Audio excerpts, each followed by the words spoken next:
You're welcome to the Making of Me podcast. Today we are joined by Rutherford Pascal, a leadership expert and CEO of GlassWorld Leadership, who help leaders stand out and succeed using the PID system preparation, intentionality, differentiation. Rutherford draws on 30 years in pharmaceutical leadership and share lessons from overcoming barrier and building high-performing team. It's really a pleasure having you on the show, Rutherford. Hey, thanks for having me. Appreciate you having me on. Yeah, I'm looking forward to the conversation. yeah, it's a pleasure. So, Rutherford, in one sentence, what challenge shaped you into who you are today? Well, the biggest challenge I had was when I was 12 years old. I had a situation where I was trying out for, this is interesting, when I was 12, so I was trying out for a Little League baseball team. And I was practicing, and during the practices, I was performing honestly better than everybody else on the field. In the practice. Everything as far as the accuracy of my arm, the strength of my arm, how I batted, everything. And then it came down to cut down day where there's a list of, you put Yeah. the 12 people who are going to be on the team, and my name was not on it. And which was interesting is I couldn't, I was 12 and I didn't understand. I was like, I don't know what happened. It was to me obvious, and to other people, the assistant coach was like completely on my side.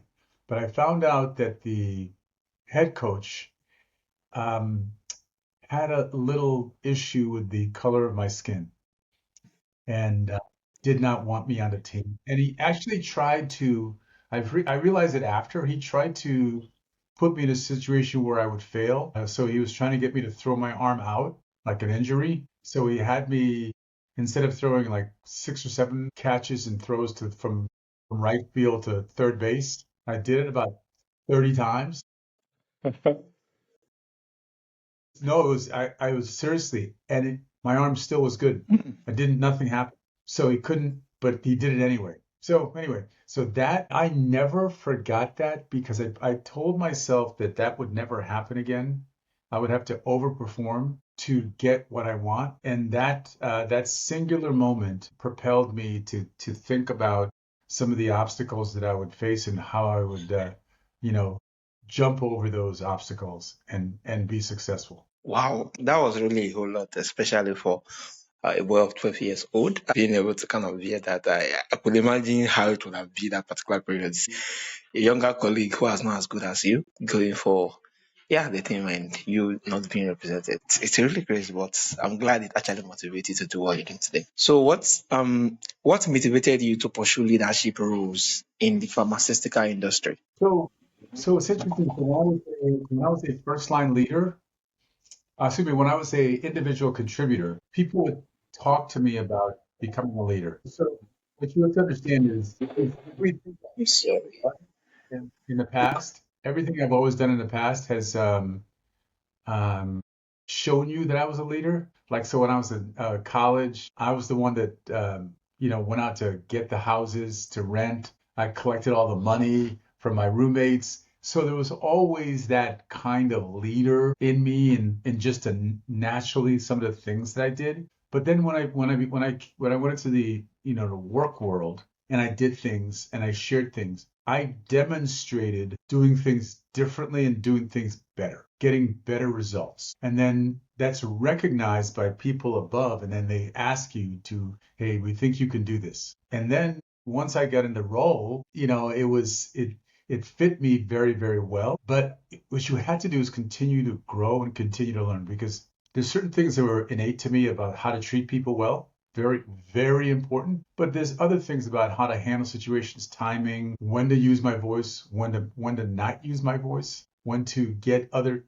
people involved at the beginning, when not. So that's a learning thing. And I really, when I coach leaders now, I talk to people about is how do you watch other great leaders and watch really bad leaders? You should watch both, because they give you clues, right? Everyone says success leaves clues. So does failure. Failure Yeah, so and true. poor leadership, they leave clues. So it's important to understand hey, why did he do this? Why did she do that? How come? And then what was the result? And then you say to yourself, would I do it differently in my with my style? Was that the right way for that I would have handled that same situation? And because you pay attention and you listen and you watch and you observe what happens, you start to pick up things and then translate it into who you are as a leader. Because what you never want to do, which you absolutely is copy. You can't be that person.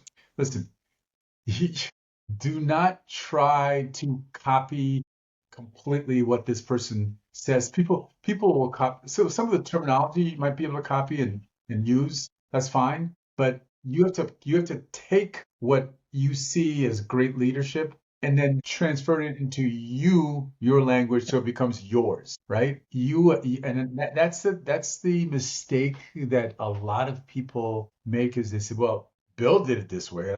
I did it the same way Bill did it, so it should be, you get the same results. And it doesn't because you're not Bill. And Bill build equity with his team. Bill has done all these things that he understands. You don't have that, so you have to use your gifts, your skills, and make it yours so it's authentic. Yeah, amazing, amazing. I think this is really key. I think I got to learn this from Miles Moron when I was listening to him one day, and especially when he was making reference, he said, "Yeah, learn everything you can learn from me, but speak it in your own voice, not necessarily mimicking what I'm saying, how I say this or no, no, because you are unique and only you can be you." Yeah, yeah, thanks a lot. Yes. So, how did you develop the PID system preparations, intention, and differentiation? So it's a great question because so people ask me all the time, what made you so successful? Why were you successful as a in the pharmaceutical world? And I had to think about it because I kept being asked that question, and I realized there were three things that I did well, and there's three things that I did that propelled me into other areas, into just succeeding leadership roles. And the first thing was preparation.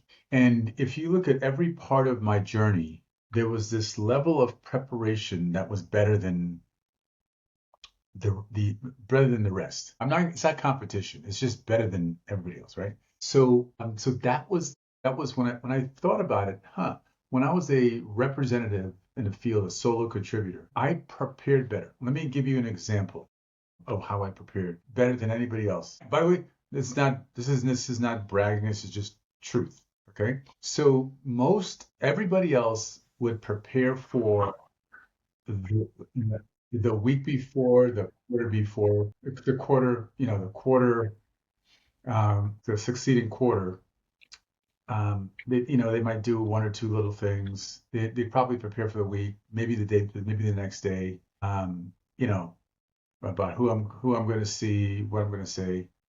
So what I would do is I would prepare for the next quarter, and I would lay out the customers I was going to see in the order I was going to see them. I was going to prepare for family time. I had two kids at the time, and there's certain things that I wanted to put in there that was really important. And I called it my boulders, rocks, stone, sand mentality. So boulders are the most important thing. They're the biggest things. So the boulders. Okay, I had to be at my son's recital. Boulder. I had to see this number one customer. So I would schedule that over the next those three quarters, and then I would schedule the rocks. Okay, these next level, right? Then the pebbles, next level, and the last thing is sand, right? Right? If you did it the opposite, you'd never get to the boulders because the sand would fill up everything, right? So it was this thing, and because of that, the number of customers I saw on a daily basis was I saw I saw 20% more customers daily than everybody else. Then literally there was 300 people that did the same job I did, and they saw an average of 10 customers. I saw an average of 14. So it was a huge difference. And because those extra four made me more successful. So that's my preparation when I was, so I'm just giving you an example of preparation. And then I prepared really, really well when I was a first line leader. My manager said to me, I know if I'm giving too much work to the first line leaders if you're busy. Because if I'm struggling with time, he said it was too much because he knew how well I prepared. And so then I thought about what do I do intentionally? I realized some of the intentionality that I had of what did I do on purpose? What came out of my mouth? What actions did I take from an intentionality perspective? So intentionality and preparation sometimes they overlap, right? So so I did it intentionally. And the last thing, and really important, is that what we were talking about earlier, that differentiation is how was I using my special gifts, my uniqueness to grow results, to grow my people, to grow the business. What were, some of my unique gifts that I could use with my people, with the customer, with the company, never being inauthentic at all. I always tell people this.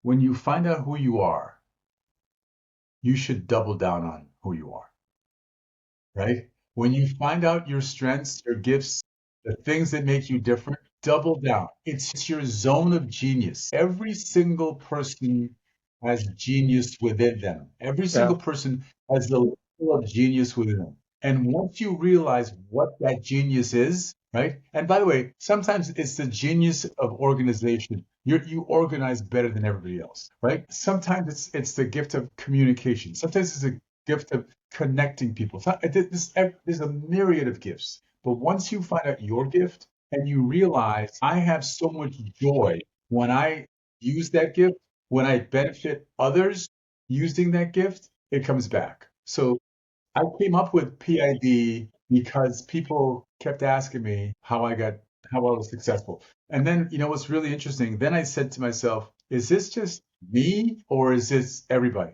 And I realized there isn't a person that is successful or gets promoted or is a CEO that doesn't have used all three of Yeah. those gifts: preparation, Intentionality. intentionality. So they call it different words, right? They don't know that I'm. Sometimes you just don't know you're doing it. You prepare really well, but it's always a part of it. And so because of that, I could take that PID system and utilize it in every industry, everything, because when you do that, look, I was talking to a group of high school students and I talking to them about preparation, intentionality, differentiation. And I told them, I said, how well do you prepare for your test? Well do you prepare for the next day? How intentional are you in doing the homework? Where do you do your homework? Well, I mean, where do you best do your homework? What classes are you taking that uniquely that you found your gift in? Are you a science person? Are you a math person? Are you an art person? It's the same thing. It's the exact same thing. And once you figure that out, listen, if you ask me to be creative from an artistic perspective, I am going to fail. That is, that is not now my wife, my two older kids, home runs, but that's not me. Yeah. My two younger kids, no, no, no, no. They would be frustrated and they would be unhappy. But that's what you have to find out what your gifts are. That's the PID system and why it can. Yeah, amazing. Thank you so much for sharing, especially when you actually got started on the first time, trying to analyze your goal as stone, pebble, and sand. I think it just speaks volumes to scale of preference that, yeah, have the biggest priority and the smaller one so that you can double more of your time to do the bigger one before using the lesser time to face, if there's any time left to face the sand. That was a really amazing analogy. Yeah, thank you. So how can leadership stand out without compromising their values? So leaders need to know who they are. So my father said this, and you've probably heard this terminology before. If you don't stand for something, you'll fall for Mm, anything. yeah. So you need to stand for something. You need to understand what you want, what you will allow, what you will tolerate, and what you absolutely will not tolerate. Right? There has to be bright, I call them bright lines. These lines I won't cross. These are, hey, listen, I'm here. I need you guys between these two lines. Outside these two lines, it's a non-starter. It's non-negotiable, right? And so once you know who you are and what you stand for, decision making is easy. Because if you know what you stand for and your team knows what you stand for, they're more likely to not go outside those Yeah. lines. It's like when you're a parent and you're telling your kids know, hey, dad doesn't like when we do this. Yeah. Ooh, don't know. Mom likes this, and if it's the other way, she's upset. Leadership is exactly like that. There's boundaries, there's bright lines, and if you're consistent, and what's really important with this is when things are going really well, easy to stay within those lines, easier. When things are not going well, everything's going south, that true leaders stay between their bright lines, right? When you've seen leaders get in trouble, is because they've compromised their ethics, they've compromised themselves because they they didn't understand that they needed to stay within those lines, and that killed them. That's ruined them not only with their customers, with their company, with their colleagues, and the the trust has eroded so much that they sometimes can't come back from it. So those bright lines are what make is the reason. Those bright lines are Yeah, okay. amazing, amazing, amazing. Thank you. So what advice will you give to leaders facing invisible barrier in their workplace? So the advice is the advice is always to understand who you are first. Got to know who you are, and understand who everybody on your team is. But you can't give great advice to somebody if you don't know that person. I mean, I can give general advice, general, but you have no idea if it's going to land, if they're going to do it, if you don't know how they think, what makes them happy, and you're probably more than likely giving the right advice in the wrong way. Okay, so I was on a call with a brand new manager. He's been the manager for 3 or 4 months, and I was talking to him about spending, and when he goes out in the field and works with his reps, I told him to spend 2 to 4 hours getting to know that person's business, getting to know them, because then they get to know you. And now, once once you do that, right, you can advocate for them. Yeah, You can understand them because now I can help you. Now I can help you solve your problem because I know your customers. yeah, I know how you think. So I'm going to give you great advice for you, not for me, because I might not do it that way. Because I used to tell people when I was a first line leader all the time, this is the way I think you think and how would benefit you in your style. I would say those words and they're like, yeah, you're right. Because guess what? I knew them. I got the opportunity to know them. So I try to make the invisible visible, right? yeah, By asking great questions, by understanding people. Then the invisible become more visible, and I make very few mistakes. I'm still going to make mistakes. yeah, yeah, amazing. I'm still going to make errors, but it's going to be, instead of making 30, I might make 3, right? And instead of some of those mistakes being big mistakes, those mistakes are smaller mistakes which can be rectified quickly. Okay, because I know. So once you get to know your people, know how they think, you give them great advice. You know your company, you know your boss, how he or she thinks. You know your customers, how they think. It's You'll make so many fewer mistakes. Because and there's a great book by John Maxwell, the foremost expert on leadership in the world, and His book is Great Leaders Ask Great Questions. Yeah. If you ask great questions, you're going to get so much more and better information, and because of that, you won't have those invisible bears. Yeah. They'll be really visible to you because you've asked those questions. I'll give you one question that is a great question that people don't ask. And could be here's the reason. I know you said this to me, these three things. What have you not said to me? Right? Mm. What's the question? What's the statement you haven't stated that's important? Yeah. And because people leave a question, they're afraid. And if you say that to them, it's things that are unsaid, Yeah. right? And if you can say, well, yeah, okay, if you say that to people, you're going to get the best answer. And it's probably the answer, the answer that unlocks the relationship and makes it flourish. Yeah. And I'll leave you Yeah, with that. amazing. Thank you so much, Rutherford. It's really been amazing. A whole lot of lessons to learn here and a whole lot of insight. And thank you for relating the true stories. It just speaks volumes. So what will be your final words to leaders out there who are still struggling with team building culture, also trying to figure it out in the right way, or those who are still stuck with one thing or the other? So what will be your final words to them? So the final is the first, understand who you are and who you want to be. So first thing is to know yourself. Second thing is to know your people. And the third thing is with the PID system, start with preparation. Prepare better than everybody else. Prepare for meeting. If you're if you're a leader, prepare for a meeting so you can add greater value in that meeting. You can add better insights in that meeting. If you do that on a regular basis, your brand, your value to the team, to your leader, to the company, and to your customers will elevate very quickly. You spend 10 minutes preparing Yeah. because you're probably going to get an agenda for that meeting.